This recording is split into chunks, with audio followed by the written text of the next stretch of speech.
നമസ്കാരം. ഭാരതത്തിൻ്റെ തനതായ ചികിത്സാശാസ്ത്രം ആയുർവേദം അത് ഇന്ന് ലോകമെങ്ങും പ്രചുര പ്രചാരം നേടി ജനസമ്മതി ആർജിച്ചിരിക്കുകയാണ്. 5000 വർഷങ്ങൾക്ക് മുൻപ് രചിക്കപ്പെട്ട ഈ ഒരു വിജ്ഞാനശാഖ അന്നത്തെ കാലഘട്ടത്തിനനുസരിച്ച് അന്നത്തെ സാമൂഹ്യ വ്യവസ്ഥിതിക്കൊക്കെ അനുസരിച്ച് രൂപപ്പെട്ടതാണ്. പക്ഷേ ഈ 5000 കൊല്ലങ്ങൾക്കിപ്പുറവും അതിൻ്റെ പ്രസക്തി പ്രതിദിനം വർദ്ധിക്കുന്നു എന്നതാണ് ഏറ്റവും എടുത്ത് പറയേണ്ട കാര്യം. ലോകമെമ്പാടും ആയുർവേദത്തെ പ്രോത്സാഹിപ്പിക്കാനും അതിൻ്റെ പ്രാധാന്യം വർദ്ധിപ്പിക്കാനുമായി എല്ലാ വർഷവും സെപ്റ്റംബർ 23 ലോക ആയുർവേദ ദിനമായി ആചരിക്കുകയാണ്. ഇന്ന് ലോക ആയുർവേദ ദിനമാണ്. ആയുർവേദത്തിൽ നമ്മുടെയൊക്കെ ജീവിതത്തിൽ എന്തൊക്കെ മാറ്റങ്ങൾ കൊണ്ടുവരാൻ സാധിക്കും, നമ്മെ എങ്ങനെ നമ്മൾ ജീവിക്കുന്ന ഈ ഒരു ഗൃഹവുമായി നമ്മുടെ ചുറ്റുപാടുകളുമായൊക്കെ എങ്ങനെ കണക്ട് ചെയ്യാൻ സാധിക്കും, അങ്ങനെ ഒരുപാട് കാര്യങ്ങൾ പുതിയ പുതിയ മേഖലകൾ തുറന്നുകൊണ്ടിരിക്കുന്ന ഒരു സാഹചര്യം കൂടിയാണ്. ഇതിനൊക്കെ വിശദമായ നിങ്ങളുടെ സംശയങ്ങൾക്കെല്ലാം മറുപടി നൽകുന്നുണ്ട് കാലടി ഗവൺമെൻറ് ആയുർവേദ ഡിസ്പെൻസറിയിലെ senior medical officer doctor GP Siddhi. Doctor സ്വാഗതം. നമസ്കാരം ഡോക്ടർ. ഞാൻ ഈ തുടക്കത്തിൽ സൂചിപ്പിച്ചതുപോലെ ആയുർവേദം എന്ന് പറയുന്ന ഒരുപക്ഷെ നമ്മുടെ മനുഷ്യൻ്റെ ഒരു ശാസ്ത്രം എന്ന് വേറൊരു തരത്തിലൊരു പര്യായമായൊക്കെ നമുക്ക് വേണമെങ്കിൽ പറയാം. ഒരുപക്ഷെ മനുഷ്യനോട് ഏറ്റവും ചേർന്ന് നിൽക്കുന്ന ഒരു ചികിത്സാ രീതി എന്തടക്കം വേണമെങ്കിൽ നമുക്ക് അങ്ങനെ കൂടി പറയാം. ഈ പറഞ്ഞതുപോലെ വല്ലാത്ത രീതിയിലാണ് ലോകമെമ്പാടും ജനങ്ങൾ, കൂടുതൽ ആളുകൾ ആയുർവേദം എന്ന ചികിത്സാ ശാഖയിലേക്ക് ആകർഷിക്കപ്പെട്ട് വരികയും ചെയ്യുന്നുണ്ട്. ഈ സെപ്റ്റംബർ 23 ഇപ്പോൾ ലോക ആയുർവേദ ദിനമായി ആചരിക്കുന്നു. ഈ വർഷത്തെ ഒരു സന്ദേശം എന്താണ്? അതായത് സെപ്റ്റംബർ 23 ഈ വർഷം മുതലാണ് ആയുർവേദ ദിനമായി ആചരിക്കുന്നത്. ഇത് 10ാമത്തെ ആയുർവേദ ദിനമാണ്. ഇതുവരെ ധന്വന്തരി ജയന്തി ആയിരുന്നു ആയുർവേദ ദിനമായി ആചരിച്ചിരുന്നത്. അപ്പോൾ അത് നമ്മൾ മലയാളം മന്തൊക്കെ നോക്കുന്നത് കാരണം ഓരോ വർഷവും ഓരോരോ ഡേറ്റ് വരാതിരിക്കുന്നതിന് വേണ്ടി അതിനെ ഇപ്പോൾ ആയുഷ് മന്ത്രാലയം സെപ്റ്റംബർ 23 ഇനി മുതൽ ആയുർവേദ ദിനമായി ആചരിക്കാനാണ് തീരുമാനിച്ചിരിക്കുന്നത്. എല്ലാ വർഷവും ഓരോ പ്രസക്തമായ പ്രമേയവുമായിട്ടാണ് ആയുർവേദ ദിനം ആചരിക്കുന്നത്. ഒരു സിംപ്ലി ഡേ ഒബ്സർവൻസിൽ പോകാതെ ത്രൂ ഔട്ട് ദ ഇയർ ഒരു ലൈഫ് സ്റ്റൈൽ ചേഞ്ചിനും ഹെൽത്തി പോപ്പുലേഷൻ ഉണ്ടാകുന്ന രീതിയിലുമുള്ള പ്രവർത്തനങ്ങളാണ് ആയുർവേദ ദിനാചരണത്തിൻ്റെ ഭാഗമായി നടത്തേണ്ടത്. ഈ വർഷത്തെ പ്രമേയം എന്ന് പറയുന്നത് Ayurveda for planet and Ayurveda for public എന്നുള്ളതാണ്. അതായത് ജീവരാശിക്കും ഭൂമിക്കും ആയുർവേദം എന്നുള്ളതാണ്. അതായത് നമ്മൾ വളരെയധികം റെലവൻ്റ് ആയിട്ടുള്ളൊരു സബ്ജക്റ്റാണ്. ഇപ്പോഴും നമുക്കറിയാം ഈ മാറുന്ന ജീവിത രീതിയും അതുപോലെ തന്നെ കാലാവസ്ഥയിൽ വന്ന വ്യതിയാനം, നമ്മൾ ജീവിക്കുന്ന ചുറ്റുപാടിൽ വന്ന വ്യതിയാനം, ഭൂമിയിൽ വന്ന വ്യതിയാനം, ഇതൊക്കെ കാരണം രോഗാതുരത കൂടുന്നതാണ്. നേരത്തെ സൂചിപ്പിച്ചതുപോലെ ആയുർവേദം ഒരു ജീവശാസ്ത്രമാണ്. ബേസിക്കലി ഒരു ചികിത്സാ ശാസ്ത്രമാണെങ്കിലും അതൊരു പേഴ്സണലൈസ്ഡ് ഡിസീസ് മാനേജ്മെൻറ്റ് സിസ്റ്റമാണെന്ന് പറയാം. അതായത് നമ്മൾ പറയും ഒരു 2-fold സയൻസ് ആണ്. അതായത് സ്വാസ്ഥ്യത്തിന് വേണ്ടിയിട്ടുള്ളൊരു സ്വസ്ഥവൃത്തവും അതുപോലെ തന്നെ ചികിത്സയ്ക്കായിട്ട് ആതുരവൃത്തവും ആയുർവേദത്തിലുണ്ട്. ഇതിൽ സ്വാസ്ഥ്യ സംരക്ഷണമാണ് ഇപ്പോൾ ഏറ്റവും പ്രധാനമായിട്ടുള്ളത്. ഇപ്പോൾ ഈ വർഷത്തെ പ്രമേയത്തിൽ നമുക്ക് പ്ലാനറ്റിനും, അതായത് നമ്മുടെ ജീവിക്കുന്ന ഭൂമിയുടെ ആരോഗ്യ സംരക്ഷണവും അതുവഴി ഓരോ ജീവജാലങ്ങളുടെയും ഭൂമിക്കും മനുഷ്യനും എന്നുള്ളത് കൊണ്ട് ഉദ്ദേശിക്കുന്നത് നമ്മൾ മറ്റൊന്നുമല്ല ഏകാരോഗ്യം എന്നുള്ളൊരു കോൺസെപ്റ്റുമായിട്ടൊക്കെ അത് ചേർന്ന് വരും. അതായത് നമ്മുടെ ചുറ്റുമുള്ള ഓരോ ജീവജാലങ്ങൾക്കും അതുപോലെ തന്നെ നാം ജീവിക്കുന്ന ഭൂമിയും ആരോഗ്യകരമായി ഇരുന്നാലും മാത്രമേ നമുക്ക് ആരോഗ്യം ഉണ്ടാകുകയുള്ളൂ എന്നുള്ളതാണ് വാസ്തവം. അതായത് ഇപ്പോൾ നമുക്ക് ഇപ്പോൾ ഈ ഒരു കാലഘട്ടത്തിൽ വളരെയധികം പുതിയ രോഗങ്ങൾ വരുന്നു. പോയ രോഗങ്ങൾ നമ്മൾ ഉന്മൂലനം ചെയ്തു എന്ന് പറഞ്ഞ രോഗങ്ങൾ തന്നെ പുതിയ ഭാവത്തിലും രൂപത്തിലും ഒക്കെ വരുന്നുണ്ട്. അപ്പം ആരോഗ്യരംഗം ജീവിതശൈലി രോഗങ്ങളെ മാനേജ് ചെയ്യുന്നതിലാണ് വളരെയധികം ശ്രദ്ധ ഇപ്പോൾ ചെലുത്തുന്നതെങ്കിലും കണ്ടേജിയസ് ഡിസീസും അതായത് കമ്മ്യൂണിക്കബിൾ ഡിസീസും ഒക്കെ വളരെയധികം കൂടി വരുന്നൊരു സാഹചര്യമാണുള്ളത്. അതുകൊണ്ട് തന്നെ വളരെ കാലം മുന്നേ തന്നെ ജനപദോധ്വംസനീയം എന്നൊരു കോൺസെപ്റ്റ് ആയുർവേദത്തിലുണ്ട്. അതായത് ഭൂമി, വായു, അതുപോലെ തന്നെ ജലം, ഇവയൊക്കെ അശുദ്ധമാകുന്നത് മൂലമാണ് നമുക്ക് രോഗകാരകമായ ഘടകങ്ങൾ കൂടുന്നതും ഇത്തരം രോഗങ്ങൾ കൂടാൻ സാധ്യതയുള്ളതുകൊണ്ടും. അപ്പോൾ അതിനൊക്കെ പ്രാധാന്യം കൊടുത്തുകൊണ്ടാണ് ആയുർവേദ ഫോർ പ്ലാനറ്റ് എന്നുള്ളൊരു ടോപ്പിക്കും ഇപ്രാവശ്യം ഉൾപ്പെടുത്തിയിട്ടുള്ളത്. ഒത്തിരി സബ് ടോപ്പിക്സും അതിലുണ്ട്. പ്രധാനമായിട്ടും ഒരു ന്യൂട്രീഷൻ, പോഷകം കൂടിയ ആഹാരം, പോഷക മൂല്യത്തിൻ്റെ പ്രാധാന്യം, ഇതൊക്കെ ഇപ്പോൾ ഈ സെപ്റ്റംബർ എന്ന് പറയുന്നത് പൊതുവേ നമ്മുടെ വനിതാ ശിശു വികസന വകുപ്പ് പോഷക പോഷൺ മാ ആയിട്ട് ആചരിക്കുന്ന ഒരു മാസമാണ്. അപ്പം അവരുമായി ചേർന്നിട്ട് ആയുർവേദത്തിലൂടെ പോഷണം എങ്ങനെ സാധ്യമാക്കാം, എങ്ങനെയൊക്കെ നമ്മുടെ ഫുഡ് ഹാബിറ്റ്സ് കറക്റ്റാക്കാം എന്നുള്ള ഒരു വസ്തുത പ്രൊപ്പഗേറ്റ് ചെയ്യുന്നുണ്ട്. ബോധവൽക്കരണ ക്ലാസ്സുകൾ, പിന്നെ ക്യാച്ച് ദ മേളി, അതായത് ചെറിയ പ്രായത്തിലേക്ക് തന്നെ വളരെ ലിറ്റിൽ തിങ്സ് കൊണ്ട് കുട്ടികളിൽ തന്നെ ഒരു ചെറിയ മാറ്റങ്ങൾ വരുത്താൻ തുടങ്ങി അവരുടെ ജീവിതശൈലിയിൽ മാറ്റങ്ങൾ വരുത്തുകയും ആരോഗ്യമുള്ളൊരു ജനത ഉണ്ടാക്കുകയും ചെയ്യുക എന്നുള്ളൊരു സബ് ടോപ്പിക്കുണ്ട്. പിന്നെ വളരെ പ്രാധാന്യത്തോടു കൂടി നമ്മൾ പ്രൊപ്പഗേറ്റ് ചെയ്യുന്ന ഒരു ടോപ്പിക്കാണ് ഫോൾസ് ഐഡിയാസ് പ്രൊപ്പഗേറ്റ് ചെയ്യരുത്, ഫാക്ട്സ് ഓൺലി. ഇപ്പം നമുക്കറിയാം, അതായത് നമുക്ക് വാട്സപ്പ് യൂണിവേഴ്സിറ്റികളും ഒക്കെ ധാരാളമായിട്ട് ഒരു ഒറ്റമൂലിയുടെ പ്രയോഗം, ഇന്നത് ഈ ഒറ്റമൂലി ഇത്രയും നാൾ കഴിച്ചാൽ ഈ രോഗം നമുക്ക് തുടച്ചു മാറ്റാം. പലതരം ചികിത്സാ ശാസ്ത്രങ്ങൾ തന്നെ വളരെയധികം മാർക്കറ്റ് ചെയ്യപ്പെടുകയും ഒരു ഫോൾസ് നോളജ് പ്രൊപ്പഗേറ്റ് ചെയ്യുന്ന രീതിയുമുണ്ട്. ഒരിടത്തും ആയുർവേദത്തിൽ സിസ്റ്റമാറ്റിക് ആയിട്ടുള്ള രീതിയിൽ ആയുർവേദം ചെയ്യുന്നവർ ഒരിടത്തും ഒരു ഒറ്റമൂലി കൊണ്ട്, സേ ഫോർ എക്സാമ്പിൾ പേരയില തിളപ്പിച്ച് കുടിച്ചാൽ ഡയബറ്റീസ് നിയന്ത്രിക്കാം എന്നൊക്കെ വളരെ വളരെ സിമ്പിളായിട്ട് പറഞ്ഞാണ്. ഇതൊന്നുമല്ല, വളരെ നമുക്കിപ്പോൾ ഈ യൂട്യൂബൊക്കെ തുറന്ന് നോക്കുമ്പോൾ ഇങ്ങനെയുള്ള നുറുങ്ങ് വിദ്യകൾ മാത്രമേ നമുക്ക് കിട്ടാനുള്ളത്. അതായത് ഇതേക്കുറിച്ച് എന്തെങ്കിലും അറിവുള്ളവരോ അറിയാത്തവരോ അല്ലെങ്കിൽ എവിടെ നിന്നും കേട്ടതായിരിക്കും, ഒരു പക്ഷേ കേട്ടറിവുകളായിരിക്കും. ഇതുപോലുള്ള മുറി വൈദ്യന്മാർ ഇഷ്ടം പോലെ യൂട്യൂബുകളിലും വാട്സപ്പുകളിലൊക്കെ ഒരുപാട് സന്ദേശങ്ങൾ അയക്കുന്നുണ്ട്. തീർച്ചയായും ഈ ഒരു ദിനത്തിൻ്റെ ഈ ഒരു സന്ദേശത്തിൽ ഇത് ഉൾപ്പെടുത്തിയത് അങ്ങേയറ്റം പ്രസക്തമാണ് ഈ ഒരു കാലത്ത്. ഡോക്ടർ നേരത്തെ സൂചിപ്പിച്ച ഒന്നിലേക്ക് ഞാൻ വരികയാണ്. അതായത് ഈ prevention is better than cure എന്ന് പറയുന്നതിൻ്റെ ഒരു വേർഷനാണ് മാം പറഞ്ഞതെന്ന് തോന്നുന്നു. അതായത് നമ്മുടെ സ്വാസ്ഥ്യം, ശരീരത്തിൻ്റെ ചികിത്സ അല്ലാതെ സ്വാസ്ഥ്യം, ഈ രണ്ട് കളി, സ്വാസ്ഥ്യം അതായത് പ്രിവെൻഷൻ, രോഗം വരാതിരിക്കാനുള്ള ഒരു അവസ്ഥയിലേക്ക് നമുക്ക് എങ്ങനെ എത്താൻ സാധിക്കുമെന്നത് ആദ്യ പ്രിഫറൻസ് കൊടുക്കുന്ന ഒരു രീതി. അങ്ങനെയാണോ ഈ ഒരു ലക്ഷ്യം കൊണ്ട് ആ ഒരു സ്വാസ്ഥ്യ ദേഹം എന്നൊക്കെ പറയുമ്പോൾ നമ്മൾ ഉദ്ദേശിക്കുന്നത്? തീർച്ചയായും. അതായത് ഈ നമുക്ക് ചികിത്സയ്ക്ക് പ്രാധാന്യം കൊടുക്കുന്നതിനോടൊപ്പം തന്നെ പ്രാധാന്യം ആയുർവേദ സ്വാസ്ഥ്യ സംരക്ഷണത്തിനും കൊടുക്കുന്നുണ്ട്. അതായത് ഒരു വ്യക്തി ആരോഗ്യവാനായി ഇരിക്കാൻ വേണ്ടി എന്തൊക്കെയാണ് ചെയ്യേണ്ടത്? ഡെഫിനറ്റ്ലി ജീവിതശൈലിയിൽ വന്ന മാറ്റം, ഭക്ഷണ രീതിയിൽ വന്ന മാറ്റം, ഉറക്കത്തിൽ വന്ന മാറ്റം, ഇതൊക്കെ തന്നെയാണ് നമ്മുടെ ആരോഗ്യത്തെ വളരെയധികം കാർന്നു തിന്നുകൊണ്ടിരിക്കുന്നതും. ഇപ്പോൾ എന്താണ് ഒരു ടൈം ബൗണ്ട് അല്ലാത്ത രീതിയിലുള്ള ഉറക്കം, അതുപോലെ ഭക്ഷണശീലങ്ങളൊക്കെ ചെറിയ പ്രായത്തിലെ കുട്ടികളിലുണ്ട്. ഇത് ശാരീരിക ആരോഗ്യത്തെ മാത്രമല്ല മാനസികാരോഗ്യത്തെയും ബാധിക്കുന്നു. രോഗം വന്ന് ചികിത്സിക്കുന്നതിനേക്കാളും ഇത്തരം രോഗങ്ങളിലേക്ക് എത്തി തീർച്ചയായും ഏതൊരു രോഗത്തിനും നിയന്ത്രണം എന്നുള്ളൊരു കോൺസെപ്റ്റ് എല്ലാ സിസ്റ്റത്തിലുമുണ്ട്. അതിന് ആയുർവേദം ഈ ഒരു സ്വാസ്ഥ്യ സംരക്ഷണത്തിൽ വളരെയധികം പ്രാധാന്യം നൽകുന്നുണ്ട്. അതിൽ നമ്മൾ പ്രധാനമായും പ്രൊപ്പഗേറ്റ് ചെയ്യുന്ന ദിനചര്യ ആൻഡ് ഋതുചര്യ എന്ന് പറയുന്ന രണ്ട് കോൺസെപ്റ്റ്സാണ്. ദിനചര്യ എന്ന് പറഞ്ഞാൽ ഒരു വ്യക്തി ആരോഗ്യവാനായിരിക്കാൻ ഒരു ദിവസം തുടങ്ങുന്നത് മുതൽ ഉറങ്ങുന്നത് വരെ എന്തെല്ലാം ശീലിക്കണം.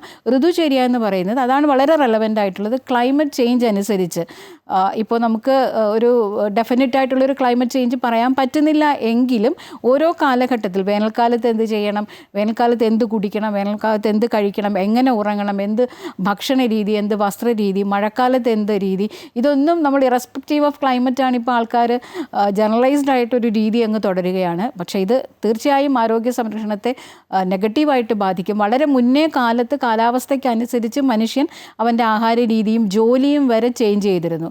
പക്ഷേ ഇപ്പോഴങ്ങനെ ഒരു കോൺസെപ്റ്റ് ഇല്ല. അത് തന്നെയാണ് ഒത്തിരി രോഗാവസ്ഥയ്ക്ക് കാരണമാകുന്നതും. മാത്രമല്ല പരിസ്ഥിതിയെ സംരക്ഷിക്കുക എന്നുള്ളതും, അതായത് ഒരു ക്ലൈമറ്റ് വേരിയേഷൻ വരുമ്പോഴത്തേനും അതെങ്ങനെ ഹെൽത്തിനെ ബാധിക്കുന്നു എന്ന് വരുമ്പോഴും മാത്രമേ നമ്മൾ അതിനെക്കുറിച്ച് ആലോചിക്കുന്നുള്ളൂ. പക്ഷേ ഇത്തരം ക്ലൈമറ്റ് വേരിയേഷൻസ് വരാതിരിക്കാൻ, നമ്മളെ ബാധിക്കാതിരിക്കാൻ വേണ്ടിയിട്ട് എങ്ങനെയാണ് നമ്മളെ പരിസ്ഥിതിയെ സംരക്ഷിക്കേണ്ടതെന്നും ഈ ഒരു വർഷത്തെ പ്രമേയത്തിൽ ഊന്നൽ നൽകിക്കൊണ്ടുള്ള പ്രവർത്തനങ്ങളാണ് നടത്തുന്നത്. അതിൽ പ്രധാനമായിട്ടും ഇപ്പോൾ നമ്മൾ സസ്യ ഹെൽത്ത്, അതായത് ഔഷധ സസ്യങ്ങൾ പ്രൊപ്പഗേറ്റ് ചെയ്യുക, അതിൻ്റെ ഒരു അവയർനെസ് കൊടുക്കുക, എങ്ങനെയാണ് അത് വളർത്തേണ്ടത്, എന്തൊക്കെയാണ് പ്രയോജനം. നേരത്തെ പറഞ്ഞ പോലെ ഒറ്റമൂലിയല്ല, വളരെ സ്പെസിഫിക് ആയിട്ടാണ് ആയുർവേദം ഒരു പേഴ്സണലൈസ്ഡ് ആണ് ട്രീറ്റ്മെൻറ്റ്. ഇപ്പോൾ ഡയബറ്റീസ് തന്നെ ഒരു പേഷ്യൻ്റ് എനെ ചികിത്സിക്കുന്ന മാതിരി ആയിരിക്കില്ല പേഷ്യൻ്റ് ബി എ ചികിത്സിക്കുന്നത്. അപ്പോൾ അതുകൊണ്ട് അത് വളരെ പേഴ്സണലൈസ്ഡ് ആണ്. അതിൽ ഔഷധ സസ്യങ്ങളുടെ ഇമ്പോർട്ടൻസ് എന്താണ് എന്ന് പ്രൊപ്പഗേറ്റ് ചെയ്യുക, നമ്മുടെ ഭക്ഷണ രീതിയിൽ ചെറിയ ചെറിയ മാറ്റങ്ങൾ വരുത്താൻ പാകത്തിനുള്ള ഔഷധ സസ്യജാലങ്ങൾ. പിന്നെ ഏറ്റവും പ്രധാനമായിട്ടുള്ളതാണ് ആയുർവേദ ഫോർ ആനിമൽ ഹെൽത്ത്.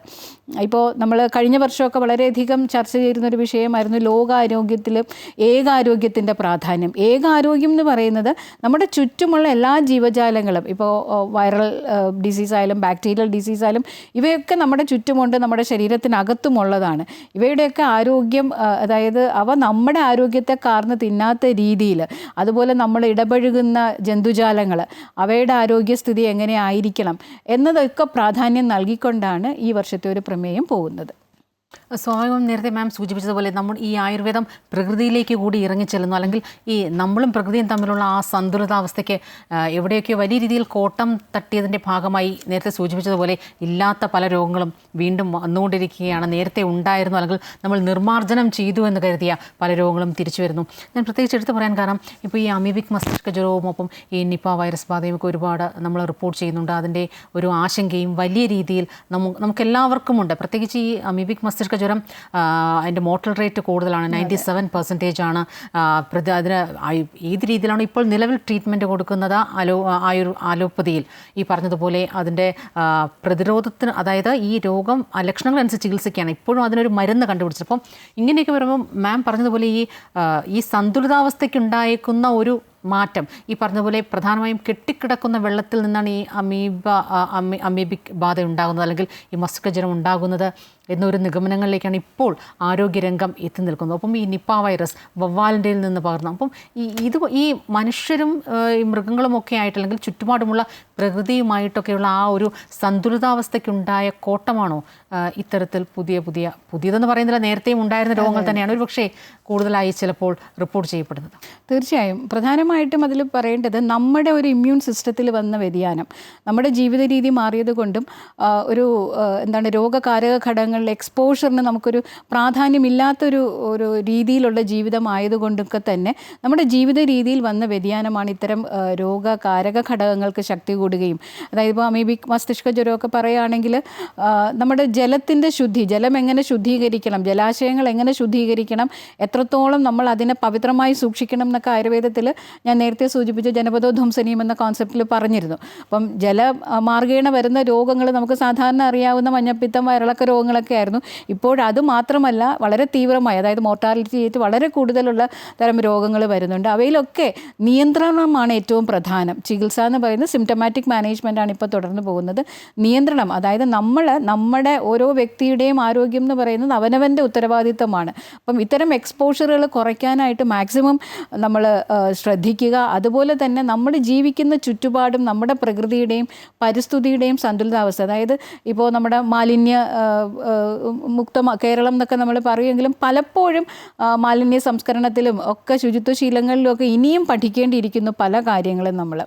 അതുപോലെ തന്നെ കാർബൺ എമിഷൻ വളരെ കൂടി വരികയാണ്. അപ്പം അതൊക്കെ കൊണ്ടുണ്ടാകുന്ന രോഗാവസ്ഥകൾ നിയന്ത്രിക്കുന്നതിന് വേണ്ടി തീർച്ചയായും പ്രതിരോധം തന്നെയാണ് പ്രധാനം. ഈ ഒരു ബാലൻസ് സിസ്റ്റം, അതായത് നമ്മുടെ പ്രകൃതി നമ്മുടെ ആരോഗ്യം നിലനിർത്തുന്നതിന് വേണ്ടിയിട്ട് നമുക്ക് എന്ത് തരുന്നോ അതിനെ ബാലൻസ്ഡ് ആക്കി ഉള്ളത് നമ്മുടെയും ഒരു ഉത്തരവാദിത്തമാണെന്ന് മനസ്സിലാക്കേണ്ടത്. ചെറിയ പ്രായത്തിലെ കുട്ടികളെ ബോധവാന്മാരാക്കിയാലും മാത്രമേ ഇനി വരാൻ പോകുന്ന, ഇനി എന്ത് രോഗാവസ്ഥയാണ് നമ്മളെ കാർന്ന് തിന്നാൻ പോകുന്നത് നമുക്ക് പറയാൻ പറ്റാത്തൊരു സ്റ്റേജിലേക്കാണ് പോകുന്നത്. അപ്പോൾ ഈ ഒരു ബാലൻസ് സിസ്റ്റം, പരിസ്ഥിതിയും മനുഷ്യനുമായുള്ള ഒരു ബാലൻസ് സിസ്റ്റം കീപ്പ് ചെയ്യേണ്ടത് ഹൈ ടൈമാണ്. അതായത് നമ്മൾ മറന്നു പോയിക്കൊണ്ടിരിക്കുകയാണ്. ഓരോ ദിവസവും എങ്ങനെ പോകണം, അവനവൻ്റെ കാര്യം മാത്രം നോക്കി പോവുക. പക്ഷേ കാര്യം നോക്കാൻ ആളില്ലാതാകുന്ന ഒരു അവസ്ഥയിലേക്കാണ് ഇങ്ങനൊരു ഇംബാലൻസ്ഡ് സിസ്റ്റം വരുത്തി തീർക്കുന്നത് വേണം നമ്മൾ ആലോചിക്കാൻ വേണ്ടിയിട്ട്. അതുകൊണ്ട് വളരെ പ്രാധാന്യമുള്ളൊരു ടോപ്പിക്കാണ്. അതായത് ഒരു പ്ലാനറ്റിൻ്റെ, നമ്മുടെ ജീവിക്കുന്ന ഭൂമിയുടെ ആരോഗ്യവും സന്തുലനാവസ്ഥയും കീപ്പ് ചെയ്യേണ്ടത് ഓരോരുത്തരുടെയും ഉത്തരവാദിത്തമാണെന്ന് മനസ്സിലാക്കേണ്ടത്. തീർച്ചയായും ഒരുപാട് കാര്യങ്ങൾ, നമുക്ക് അത്യാവശ്യമായിട്ട് ഒരുപാട് കാര്യങ്ങളാണ് മാം പറഞ്ഞത്. ഏറ്റവും ചുരുക്കി, അതായത് ഈ ദിവസത്തിൻ്റെ ഒരു സന്ദേശം, അല്ലെങ്കിൽ മാമിന് ഇത് കണ്ടുകൊണ്ടിരിക്കുന്ന പ്രേക്ഷകർക്ക് നൽകാനുള്ള ഒരു സന്ദേശം എന്ന രീതിയിൽ, നേരത്തെ ദിനചര്യ എന്ന് പറഞ്ഞു, നമ്മളെല്ലാം പലയിടത്തും പല കാര്യങ്ങളും തഴമ്പിച്ചതാണ്. 6 മണിക്ക് എഴുന്നേൽക്കുക, രാവിലെ കുളിക്കുക, പിന്നെ 8 മണിക്കൂർ കിടന്നുറങ്ങുക കൃത്യസമയത്ത്. ഇതൊക്കെ മാറ്റിവെച്ചാൽ ആയുർവേദം നിഷ്കർഷിക്കുന്ന ഒരു ദിനചര്യ എന്താണ് പ്രേക്ഷകർക്ക് വേണ്ടി?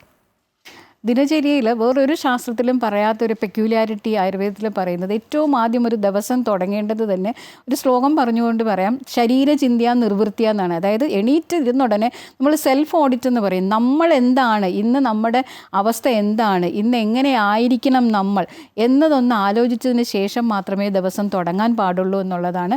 ദിനചര്യ എന്ന് പറയുന്നത് വളരെയധികം മാറ്റങ്ങളൊന്നും വരുത്തേണ്ട ഇല്ല. നമ്മൾ ശീലിച്ച് വന്നിരുന്ന, അതായത് നമ്മുടെ മുൻകാലങ്ങളിൽ ശീലിച്ച് വന്നിരുന്ന കാര്യങ്ങൾ ഒന്ന് നമ്മൾ അടുക്കും ചിട്ടയുമായി കുട്ടികളെ പഠിപ്പിക്കുക എന്നുള്ളതാണ്. ഇപ്പോൾ ഒരു ഓർഡർ ഇല്ല എന്നുള്ളതാണ്. ഈവൻ ആഹാരത്തിലായാലും ഉറക്കത്തിലായാലും വ്യായാമത്തിലായാലും ഒക്കെ ഇവയൊക്കെയാണ് നമ്മുടെ ഇമ്മ്യൂണിറ്റിയുടെ മാർക്കർ. കൃത്യമായ ദിനചര്യയും അതുപോലെ തന്നെ കൃത്യമായ ശീലങ്ങളും ഉണ്ടായാലും മാത്രമേ നമ്മുടെ ശീലങ്ങൾ കൊണ്ടുണ്ടാകുന്ന രോഗാവസ്ഥയിൽ നിന്ന് നമുക്ക് മുക്തി നേടാനും അതുപോലെ തന്നെ ആരോഗ്യമുള്ളൊരു സമൂഹം ഉണ്ടാവാനും സാധിക്കുകയുള്ളൂ.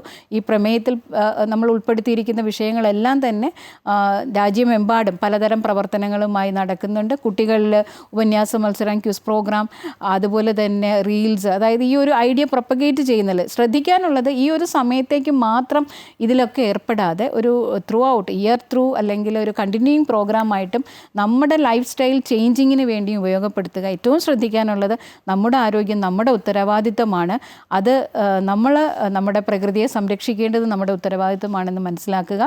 എന്നാലും മാത്രമേ ആരോഗ്യമുള്ളൊരു ജനത നമുക്ക് ഇനി ഉറപ്പുവരുത്താൻ സാധിക്കുകയുള്ളൂ. തീർച്ചയായും ആയുർവേദത്തിൻ്റെ തത്വങ്ങളും പ്രകൃതിയോടൊപ്പമുള്ള അതിൻ്റെ സന്തുലിത ജീവിത രീതിയും ഇതൊക്കെ ഉയർത്തിക്കാട്ടാൻ ലക്ഷ്യമിട്ടുകൊണ്ടുള്ള പ്രമേയം തന്നെയാണ് ഇത്തവണ ലോക ആയുർവേദ ദിനത്തോടനുബന്ധിച്ച് പുറത്തു വന്നിരിക്കുന്നത്. എല്ലാവരും അവനവൻ്റെ ജീവിതത്തിൽ ഇതൊക്കെ സ്വായത്തമാക്കാനുള്ള ശ്രമമാണ് തീർച്ചയായും, ഒരു സ്വയം ശ്രമമാണ് ഇക്കാര്യത്തിൽ തീർച്ചയായും വേണ്ടത്. എന്തായാലും ഈ വിവരങ്ങളുമായി ഈ പ്രസക്തമായ, പ്രത്യേകിച്ച് ഇന്നത്തെ ഈ ആധുനിക കാലഘട്ടത്തിൽ ഏറെ പ്രസക്തമായ കാര്യങ്ങളാണ് ഡോക്ടർ സിദ്ധി GP ഈ ഒരു അവസരത്തിൽ പങ്കുവച്ചത്. കാലടി ഗവൺമെൻറ് ആയുർവേദ ഡിസ്പെൻസറിയിലെ സീനിയർ മെഡിക്കൽ ഓഫീസറാണ് മാം. വളരെയധികം നന്ദി. Thank U.